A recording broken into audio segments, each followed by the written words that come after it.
Сәлем біздің каналға жазылушылар. Соңғы жаңалықтарды алғашқылардың қатарында білгіңіз келсе, бейне астындағы лайк пен подписаться таңбаларын басып, бізге жазылыңыз. Күн суытады. Синоптиктер алдағы 3 күнде солтүстік-батыс антициклон әсерінен жауын-шашын тоқтайды деп болжап отыр. Солтүстік шығыс және орталықта түнде ауа температурасы -8-22 градус болады. Жел 15-23 метр секундке дейін күшейеді. Көктайғақ, тұман болуы мүмкін. Сәлем біздің каналға жазылушылар. Соңғы жаңалықтарды алғашқылардың қатарында білгіңіз келсе, бейне астындағы лайк пен подписаться таңбаларын басып, бізге жазылыңыз.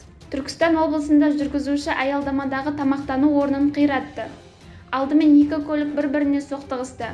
Содан кейін Бэмби аялдамадағы павильонға ұшып түскен. Бұл кезде тамақтану орнында 2 қызметкер болған. Олар қатты қорқып қалған. Осыдан 3 күн бұрын Петропавлда жүргізуші аялдаманы қиратқан болатын. Содан кейін аялдамада болған 4 адам жансақтау бөліміне жеткізілді. Бізді бақылауды жалғастырыңыз.